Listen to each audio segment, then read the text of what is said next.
팬데믹 상황이 참 계속해서 지속되어지고 장기적으로 이어져 가고 있는 상황에서 많은 사람들이 보면은 무기력함 속에 빠져 살아가기도 하고요. 많은 사람들이 참 힘들다 그렇게들 말합니다. 그리고 어렵다 그렇게 말하죠.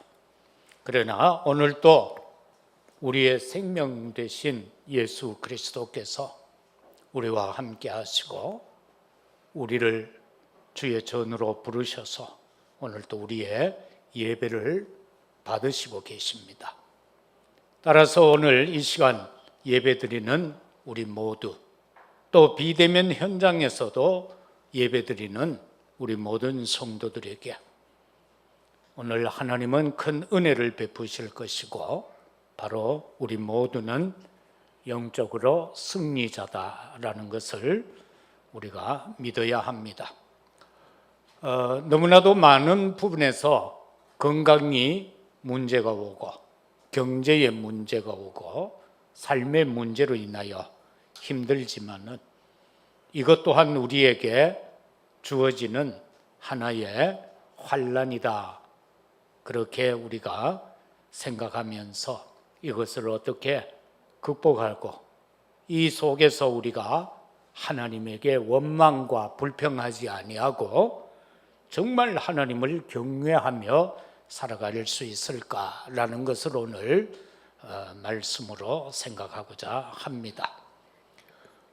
오늘 본서를 기록한 시편 34편은 다윗이 사울왕에 쫓기어서 자기의 원수의 나라, 다시 말하면은 자기가 죽였던 골리앗의 고향 가드로 도망을 갑니다. 도망을 갔는데 이제 이 다윗을 사람들이 알아차려버리죠. 그래서 다윗은 미친 척하고 침도 질질 흘리면서 그렇게 거기에서 살다가 쫓겨나게 됩니다. 그런데 여기에서 우리가 또 볼 수 있는 다윗의 고난이 도대체 어떠한 것으로 우리가 보아야 합니까? 그가 어린 시절에는 목동으로서 살아가고 있었음을 봅니다. 그가 그 목동 생활 속에서 얼마나 외로웠겠습니까? 형들은 집에 있는데 자기는 들판에서 양을 치고 그 한밤중에도 양들과 같이 들판에 있다. 참 외롭죠. 그리고 어떻게 보면은 아직 고독하다 이런 생각을 할 나이는 아니지만 고독한 삶이었습니다. 그런데 그는 그 속에서 그 기간에 앞으로 장차 왕이 될 기름 부음 받는 사건이 일어납니다. 그런가 하면은 전쟁터로 심부름을 가는 상황이 벌어지죠. 그런데 그 전쟁터에서 골리앗을 만나게 되고 물맷돌로 골리앗을 이기게 되는 상황.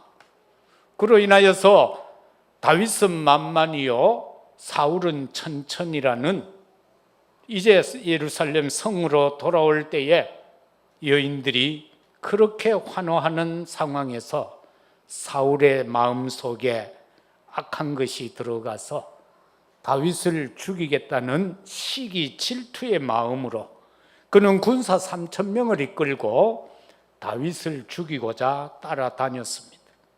이런 상황에서 그가 피신한 말씀을 드렸고요. 그 피신의 삶 속에서 쫓겨난 그 상황에서 지은 시가 바로 이 시편 33편이다라는 것입니다. 다윗이 이처럼 어려움을 당하는 배후에는 무엇이 존재하고 있었을까? 바로 사단이 존재하고 있었다. 그래서 우리는 마귀의 술책에 넘어가지 말아야 됩니다.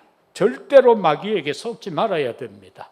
왜냐하니까 사단은 요한복음 8장 44절을 통해서 보면은 너희 아비 마귀라 하나님을 믿지 않는 자에게 사단은 압입니다. 하나님을 믿는 우리에게는 성삼위 하나님이 우리의 아버지, 그는 우리에게 은혜를 주시고 우리를 사랑하시고 우리를 인도해 가시지만은 사단은 거짓말하고 속이고 죽이는 자입니다. 그래서 사단은 인간에게 다가와서 네가 하나님같이 될 수 있다라고 속여서 하나님을 떠나게 만들었고, 네 행복이라는 것은 네 마음대로 살아가는 것이 너의 행복이다라고 인간을 속여서 바로 노아 시대의 홍수 심판을 받게 만듭니다. 그런가 하면은 뭐 딴 거 할 것 있느냐, 무조건 성공만 하면 된다, 이것 좌우 살필 필요 없다, 그냥 성공만 하라고 하면서 인간을 결과적으로 무너뜨리는 바벨탑 사건 속으로 몰아넣게 됩니다. 그러나 이러한 상황에서 다윗은 어떠했습니까? 이 모든 문제를 가지고 하나님 앞에 섰다라는 것입니다. 저와 여러분에게도 문제 없을 수 없습니다.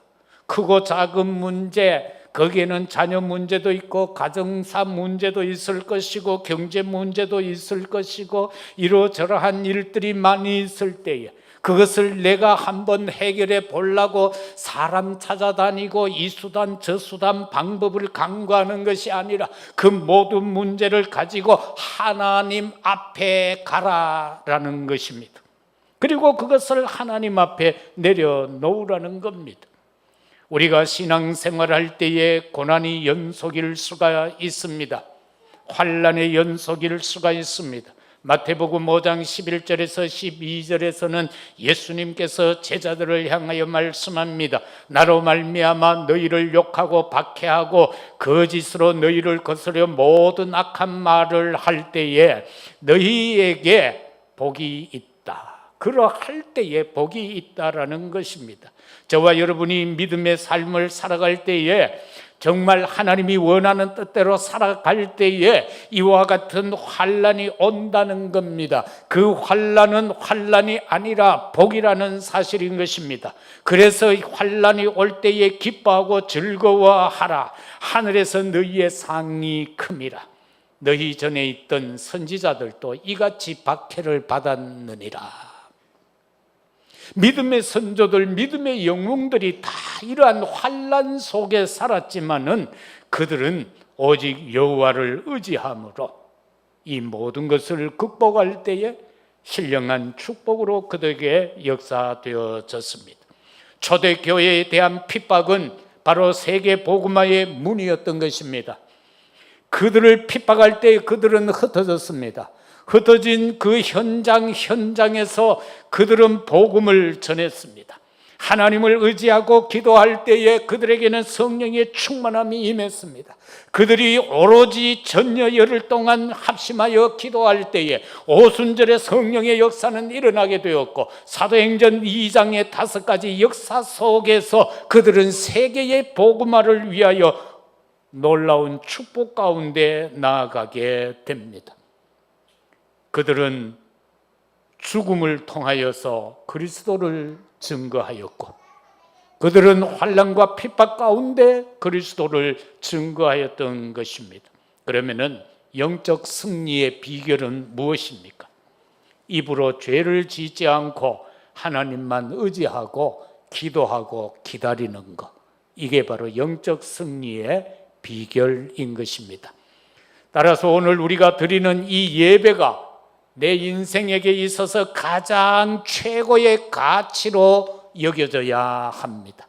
이 예배가 내 인생에 오늘 최고의 가치 있는 것이다 라고 말입니다. 그러면 우리가 환난 겪은 다윗에게 여호와의 경외함을 배워야 되는데, 환난은 성삼위 하나님의 능력을 의지할 기회인 것입니다. 그 첫 번째로 여호와를 경외하며 신앙생활은 어떠해야 하는가? 다윗을 통하여 배워야 하는데, 다윗의 신앙은 어떤 신앙입니까? 하나님의 절대 주권적 신앙인 것입니다. 역대상 29장 10절에서 14절에서 그는 고백하기를 영원부터 영원까지 송축받으실 분이 하나님이라고 했습니다. 천지에 있는 것이 다 주님의 것이라고 그는 고백합니다. 주권도 주께 있다라고 고백합니다. 주는 높으사 만물의 머리다라고 고백합니다. 부와 귀가 주께로 말미암고 주는 만물의 주제라고 그는 말합니다. 그의 손에 권세와 능력이 있다라고 고백합니다. 모든 사람을 크게 하시고 강하게 하심이 주의 손에 있습니다라고 다윗은 고백합니다. 이것이 바로 하나님의 절대 주권 사상인 것입니다. 그래서 저와 여러분도요, 이 절대 주권 사상 속에서 절대 응답 속으로 들어가야 합니다. 하나님의 절대 계획 속으로 우리는 들어가야 합니다. 내 계획이 아니라 하나님의 절대 계획. 나의 어떤 지식, 수단, 방법이 아니라 하나님의 절대 언약 속으로 들어가야 합니다. 그 절대 언약이 뭡니까? 오직 예수 그리스도. 그리스도가 아니고는 우리가 하나님 만날 수 없고, 그리스도가 아니고는 내 인생 바로 영적인 형상을 회복할 수 없다는 그것이 언약인 것입니다. 그리고 내가 어떤 삶을 살아가야 합니까? 그것은 바로 하나님이 내 인생을 놓고 계획해 놓은 이 절대 여정이 있습니다.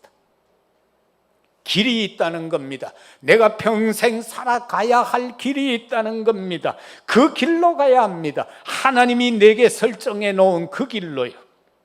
그리고 우리에게 있어서 하나님의 절대 목표는 뭡니까? 세계 복음화인 것입니다. 저와 여러분이요, 동기 가지면은 생명이 보이지를 않습니다.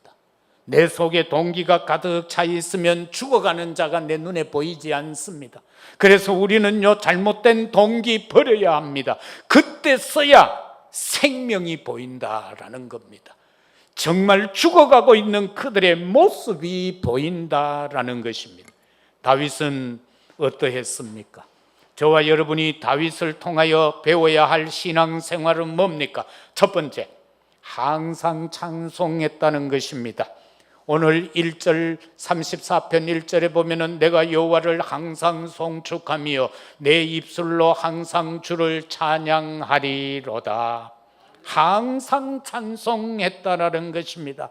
그는 어린 시절에 목동 시절에서도 시편 78편 70절에서 70절을 72절을 통하여서 보더라도 그는 하나님을 찬양하고 있었음을 보게 됩니다. 그리고 신약에서 우리는 바울 사도를 통해서 보면은요, 바울은 지금 복음을 전하다가 감옥에 잡혀 들어갔습니다. 착고에 차여서 지금 감방에 있으면서 신라와 함께 그 시간에도 하나님 앞에 찬양하고 있습니다. 찬양하는 그 시간에 하나님이 역사하셔서 그의 손발에 묶여있던 착고가 풀려지게 되고 옥문이 열려지는 사건이 일어납니다. 간수장이 달려와 보니까 옥문이 열려졌어요. 큰일 났다. 죄수들이 도망갔겠다. 나는 이제 큰일 났다. 이 책임을 져야 한다. 칼을 빼들고 자살하려고 하는 그 순간에 멈춰라고 하는 음성이 들려옵니다. 그 음성이 들려오는 곳에 가보니까 착고가 다 풀리고 문이 열렸는데도 바울하고 보면은 신라가 도망가지 않고 그곳에 그냥 있습니다. 여러분, 그 상황에서 그 간수장이 하는 이야기를 보세요. 상상 못할 내용을 말하고 있잖아요. 선생이여, 어찌해야 내가 구원을 받을 수 있습니까? 참 중요하지요. 그래서 우리가 말로 하는 것이 아니고 내 인생의 삶으로 우리는 복음 전한다라는 것을 알아야 됩니다. 그게 최고의 전도 방법입니다. 도망 안 가고 있었어. 당신이 도망갔으면 나는 죽었는데. 그런데 바울이 누구라는 걸 알잖아요, 간수장이. 복음 전하다 잡혀온 사람이잖아요. 그러니까 그에게 대뜸하는 말이 내가 어찌해야 구원을 얻을 수 있습니까? 주 예수를 믿으라. 그리하면 너와 네 집이 구원을 얻으리라. 그래서 간수장이 그를 자기 집에 데려가서 온 가족이 다 세례받고 구원받는 역사가 일어난 것을 보게 됩니다. 이것이 찬양의 능력이었다라는 사실인 것입니다. 괴로울 때가 있습니까? 슬플 때가 있습니까? 걱정, 근심거리가 있습니까?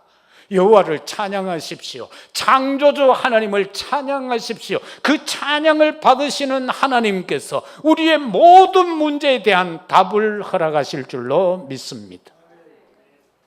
2절 말씀을 보면은요, 내 영혼이 여호와를 자랑하리니 공고한 자들이 이를 듣고 기뻐하리로다. 내 영혼이 여호와를 자랑하는 것입니다. 다윗의 신앙생활이라는 것은요, 여호와를 경외하는데 어떻게 해요? 여호와를 자랑하는 것이 여호와를 경외하는 것입니다.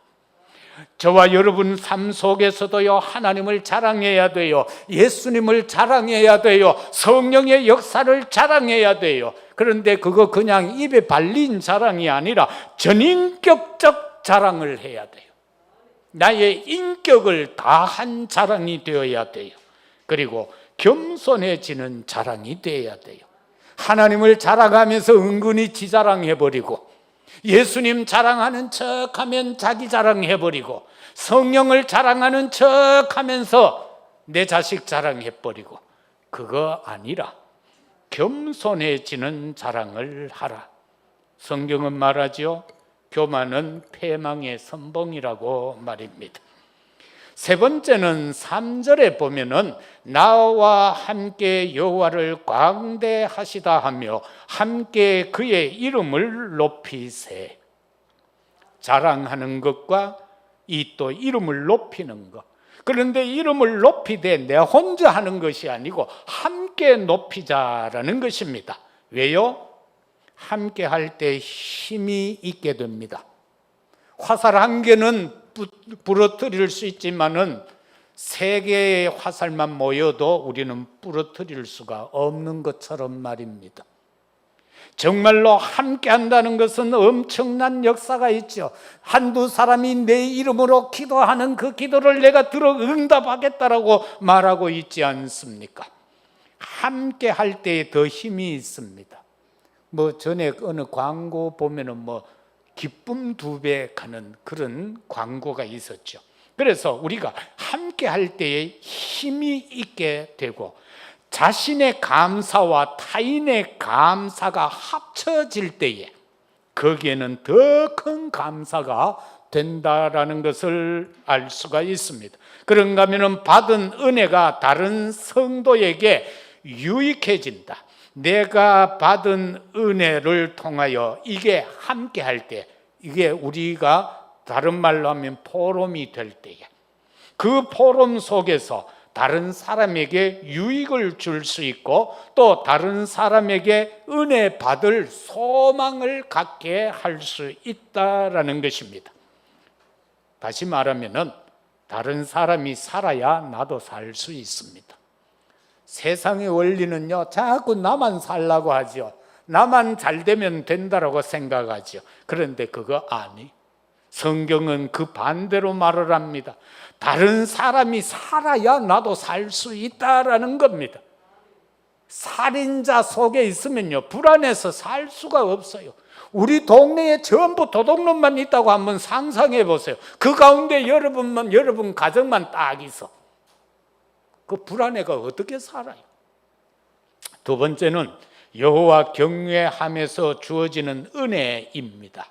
도대체 여호와를 경외할 때 어떤 은혜가 임하는가? 그런데 이 은혜는요, 이론적 지식과 관념적인 것이 아니고 체험적인 것이 되어야 합니다. 먼저 볼 것을 보고 간다는 것입니다. 그런가 하면은 응답을 가지고 간다라는 것입니다. 시편 139편 1절에서 10절까지 보면 생사화복이 하나님께 있다라고 말하고 있잖아요. 이 모든 내가 살아가고 죽고 일어서고 앉고 눕고 하는 이 모든 것이 다 여호와의 손에 있다라는 거, 이게 바로 우리에게 주어진 은혜인 것이. 이 은혜 속에서 저와 여러분은 살아가고 있는 것입니다.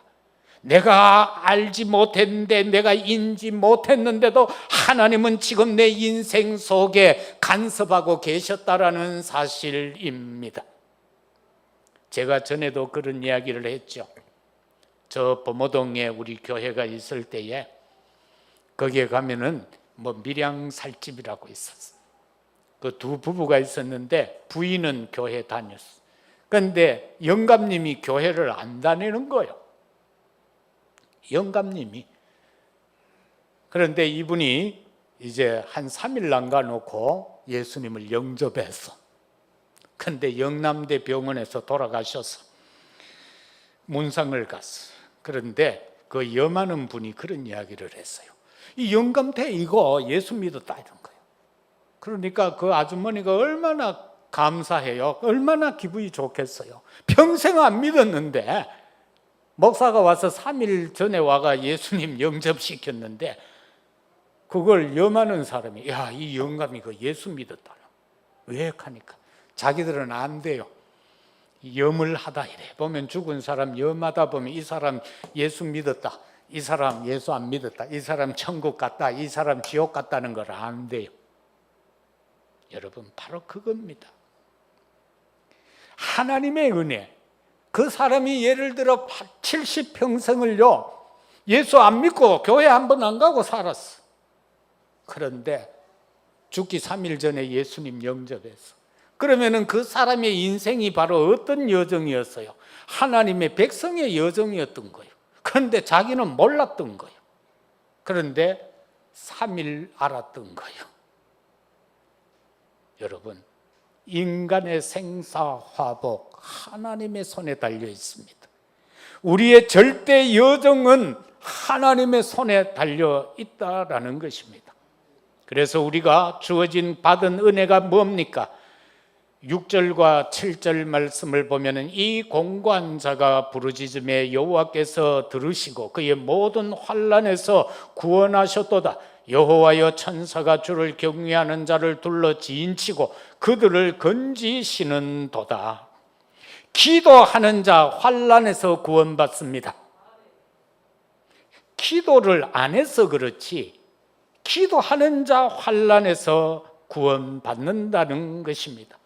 우리가 기도하는 그 순간에 하나님의 나라와 그 일은 지금 이루어지고 있습니다. 내가 기도하는 이 시간에 하나님의 응답은 이루어지고 있습니다. 그래서 기도는 틀림없이 응답되는 줄로 믿습니다. 지난 주간에도 말씀드렸습니다마는 우리는 자녀가 예배 실패하면 얼마나 애탑니까? 얼마나 간절합니까? 저 자식 예배 성공했으면 좋겠는데, 우리 신랑 예배 성공했으면 좋겠는데, 우리 마누라 예배 성공했으면, 우리 아버지 엄마 예배 성공했으면 좋겠는데, 그 안타까워하는 그 마음이 문제가 아니고 더 중요한 것은 기도하면 되는데 내가 지금 기도할 수 있는 힘이 없다는 것입니다. 내가 지금 기도할 수 있는 힘이 없다. 그래서 우리는 자녀를 놓고 우리의 어떤 상황을 놓고 내 가족을 놓고 끝까지 기도할 수 있는 힘을 회복하라. 그게 먼저다. 그리고 끝까지 기도하면은 틀림없이 응답된다. 틀림없이 응답된다. 눈물의 기도의 자녀는 실패하지 않는다라고 어거스틴의 어머니 모니카는 고백했습니다. 한번 생각해 보세요. 요즘도 아닌데 어거스틴 시대가 언제입니까? 중세 시대인데 그때에 이게요 14살 먹은 것이 바깥에 가가 애를 낳아왔어요. 상상이나 할 수 있습니까? 그런데 그 자식을 놓고 모니카가 얼마나 기도하였던지 이게 변하여 성자 어거스틴이 된 것이요. 기도의 눈물, 특히 어머니, 아버지가 막 눈물 흘리가 기도하면 더 좋겠지만 남자들은 눈물 잘 못 흘려. 엄마들은 찔찔 잘 짜잖아. 비하하는 말이 아니고. 어머니의 눈물의 기도는 절대 하나님이 거부하지 아니하신다. 안 망한다. 어거스틴이 돌아왔지 않습니까? 기독교 로마가 열 황제를 통하여 250년 동안 박해를 가했죠. 그런데 콘스탄틴 황제를 통하여서 313년에 기독교가 공인화가 됩니다. 그런데 그 배후에는 어머니 헬레나가 있었습니다. 그 어머니가 언약 가지고 기도했어. 그런데 이 콘스탄틴 대제가 황제가 되고 나서 기독교를 인정을 하게 됩니다. 그리고는 핍박받은 것에서 자유를 주고 물질 손해되었던 것까지 다 기독교인들에게 보상을 해줍니다. 여기서부터 문제가 된 겁니다. 핍박을 받고 할 때는 오직 예수 그리스도 복음이었는데 이제 자유가 주어지고 보상까지 받고 하니까 이때부터 또 복음이 희미해지기 시작합니다. 그래서 기독교인에게는 항상 필요한 만큼 우리가 정신을 차릴 만큼 환난은 있어야 돼요. 그래야 우리가 하나님 앞에 기도한다니까. 그래서 거기에서 참된 은혜와 능력과 참된 축복을 누릴 수 있다, 그것입니다. 그래서 기도하는 자에게는 환난에서 구원을 하고 8절 말씀에 보면은요, 너희는 여호와의 선하심을 맛보아 알지어다. 그에게 피하는 자는 복이 있다. 여호와의 선하심을 맛보라. 이게 바로 뭡니까?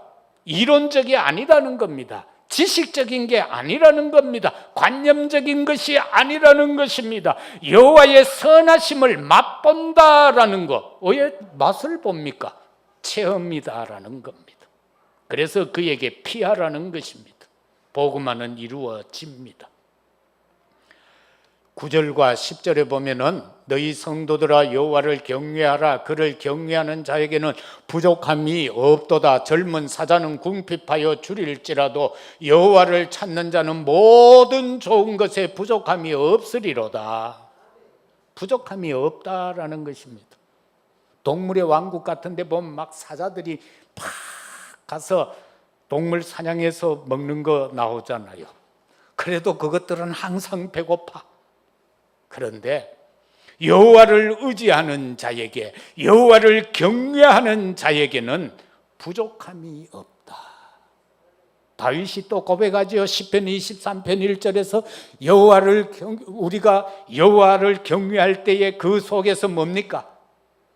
내게 부족함이 없다라고 했어요. 여호와는 나의 목자시니 내가 부족함이 없다.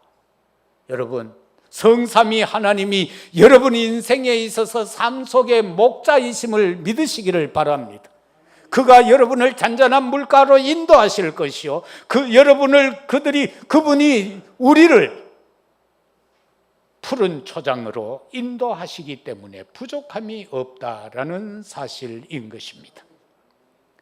하나님의 기도는 응답이 되고 복음화는 이루어지고 하나님의 언약의 말씀은 성취되기 때문에 그러합니다.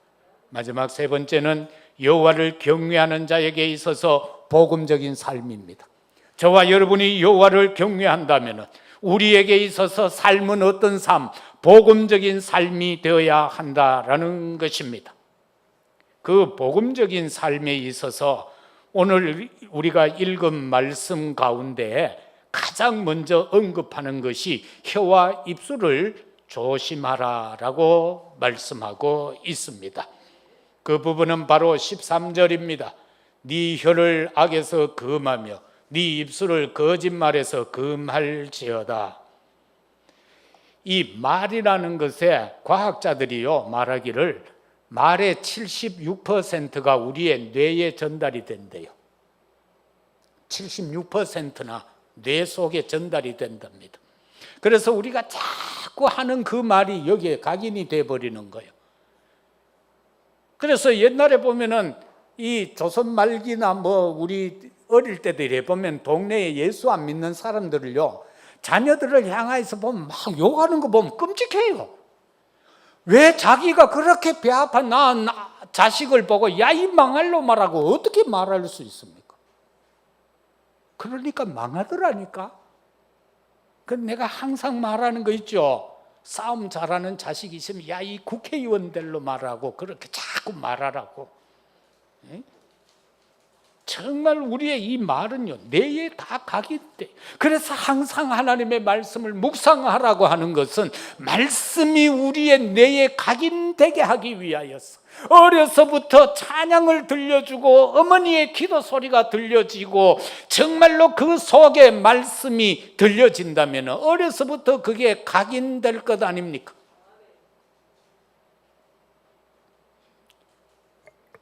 제가 TV 중에 잘 보는 TV가 하나 있어요. 가요 무대라고 아는지 모르겠어요. 아, 내만 보는 것 같네. 이 트로트가 이상하게 좋더라고. 그래서 한 3, 40분 이래 들어봐요. 그런데도 불구하고 그거 내가 안주 노래 한 자락 다 기억하는 건 하나도 없어요. 1절만이라도 뭐 다 아는 노래는 없어요. 그냥 들어요. 그런데 내가 어릴 때에 성탄절이나 이럴 때에 암송했던 성경구절, 그때에 불렀던 찬양, 그것은 아직도 내 머릿속에 남아있어요. 그거 참 신기하지 않습니까? 그래서 우리 어른들이 옛날에 보면 3살 버릇 80까지 간다고 하잖아요. 어려서 각인된 것은 평생 남아요. 평생. 그러니까 어떤 사람이 80까지 살아야 되지 뭐 이 카더라고. 여러분 정말 우리가요 이 각인된다는 것. 그래서 혀와 입술을 조심하라. 상처 주는 말이 아닌 살리고 힘주는 말만 해야 될 것입니다. 잠언 12장 14절에 보면은 사랑은 입의 열매다, 열매가 복이다라고 해요. 잠언 20장 19절에서는 입술을 벌린 자를 사귀지 마라. 입을 자꾸 벌리고 말 많은 사람 사귀지 마라. 성경은 그렇게 말해요. 야고보서 3장 6절에 보면은 혀는 곧 불이요, 불의의 세계다. 그리고 또 말하기를 혀는 지체 중에 온 몸을 더럽힌다. 우리를 더럽히는 것이 음식이 아니라, 진흙탕이 아니라 나 자신의 몸을 더럽히는 것은 말이다. 그렇게 야고보는 말하고 있습니다.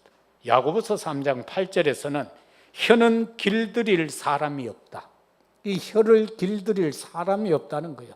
정말로 우리가 하나님께 은혜를 입고 성령 충만해야만 이 혀를 제어할 수가 있습니다.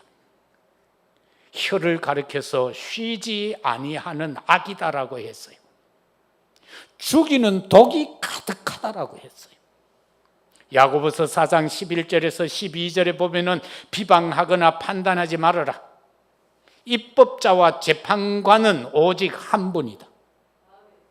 사람들은 자꾸 보면은요 자기가 남을 비방하고 비난을 해요. 판단하려고 해요. 그런데 성경은 말씀하기를 법을 만들고 그 법을 시행하는 자는 오직 한 분이다. 다시 말하면 비난하고 비판할 수 있는 자격은 창조주 하나님밖에 없다라는 것입니다. 그분만이 구원하시고 멸하기도 한다라는 겁니다. 사람이 사람을 구원할 수 없잖아요. 그래서 입법자가 될 수 없고 재판관이 될 수 없는 거예요. 우리가 자칫 잘못요 남을 비방하고 판단하면은요 내가 하나님이 되는 거예요. 그래서 그거는 큰 죄가 되는 거예요. 그래서 혀와 입술을 조심하는 것, 이것이 바로 복음적인 삶이다. 두 번째는 그렇기 때문에 우리는 복음의 말로 사랑을 뿌리고, 복음의 말로 믿음을 뿌리고, 복음의 말로 감사를 뿌려야 된다. 그래서 좋은 씨앗만 뿌리라라는 사실입니다. 그래서 말은 그 사람의 품격이고 인격이다. 말은 그 사람의 품격이고 인격이다.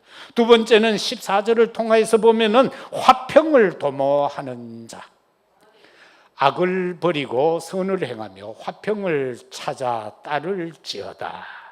복음적인 삶은 화평을 도모하는 것입니다. 마태복음 5장 9절 말씀에 보면 화평케 하는 자는 복이 있나니 그들이 하나님의 아들이라 일컬음을 받으리라. 그래서 예수님도 말하기를 너희가 제사 드리러 올라오기 전에 형제와 먼저 화목하고 올라와서 제사 지내라. 그렇게 성경은 말씀하고 있죠. 우리가 예배 드릴 때에도 맺힌 것 하나님 앞에 풀고 예배를 드리라라는 사실입니다. 마지막 세 번째는 심령이 가난한 자가 바로 복음적인 삶은 심령이 가난한 자가 되어야 된다라는 것입니다. 18절 말씀에 보면 여호와는 마음이 상한 자를 가까이 하시고 충심으로 통회하는 자를 구원하시는 도다. 마태복음 5장 3, 4절에서도 심령이 가난한 자는 복이 있나니 천국이 저희 것이요 애통하는 자는 복이 있나니 천국이 또 저희 것이다. 이렇게 말씀합니다. 그런가 하면 시편 51편 17절에서는 하나님이 원하시는 제사는 상한 심령이다. 하나님이 원하는 제사가 양의 피도 아니고 송아지의 피도 아니고 우리의 상한 심령을 원하신다라는 겁니다. 이 시간 우리가 예배 드릴 때도 나의 심령을 상하게 해서 하나님 앞에 서라 그 말인 것입니다. 상하고 통회하는 심령을 멸시하지 않는다라고 합니다. 우리가 하나님 앞에요 애통하며 하나님 앞에 엎드릴 때에 우리를 멸시하지 않는다라는 것입니다. 우리가 통에 자복할 때에 하나님은 우리를 멸시하지 않는다라고 말씀합니다. 강팍한 심령은 하나님 앞에 위로받을 수가 없다라고 했죠. 모세가 10가지 재앙을 애굽에 내릴 때에 바로의 마음, 바로왕의 마음이 점점 더 강팍해지더라라고 했습니다. 그래서 강팍한 심령은 하나님 앞에 위로받을 수 없다. 그래서 우리의 심령이 가난한 자가 되어야 된다. 상한 심령이 돼. 그래야만 하나님 앞에 제대로 된 기도를 할 수 있다. 내가 상하지 않고 어떻게 하나님 앞에 눈물이 날 수 있습니까? 내가 상한 심령이 돼야 내가 죄인이라는 것을 고백할 수 있지 않습니까? 내가 상한 심령이 돼야 내가 연약합니다, 부족합니다, 내가 할 수 있는 것은 없습니다, 아버지의 능력이 아니고는 안 됩니다라고 고백하며 눈물을 흘릴 수 있지 않습니까? 상한 심령이 되어야만 하나님의 말씀을 사모할 수 있습니다. 내 심령이 상한 심령이 돼야 말씀을 사모할 수가 있다.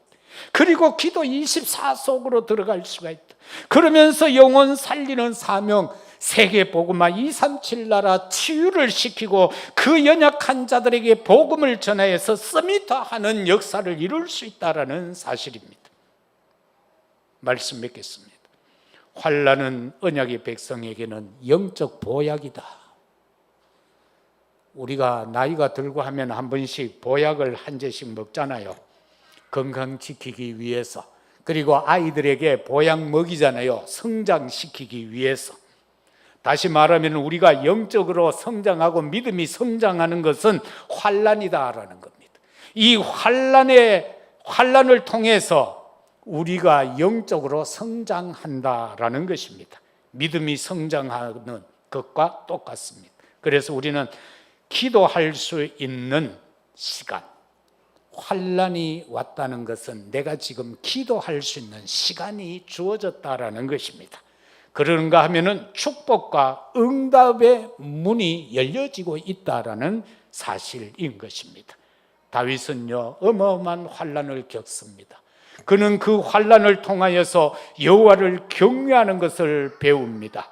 하나님이 아니면 안 된다는 것을 배웁니다. 세상 것으로는 안 된다는 것을 배웁니다. 왕자리 가지고도 안 된다는 것을 그는 배웁니다. 오늘 우리는 이 다윗이 깨달은 것을 다시 한번 깊이 묵상하면서 이 한 주간 우리의 삶 속에서 여호와를 경외하는 신앙생활, 그를 통하여 주어지는 은혜, 그리고 내가 어떻게 복음적인 삶을 살아야 할 것인가를 가지고 기도하면서 승리하는 우리 모두가 되시기를 예수 그리스도 이름으로 축복합니다. 아버지 하나님 감사합니다. 환난을 겪은 다윗은 여호와를 경외함을 배웠습니다. 그리하여서 그는 지금 백성을 향하여서 내게 와서 배우라고 말씀하고 있습니다.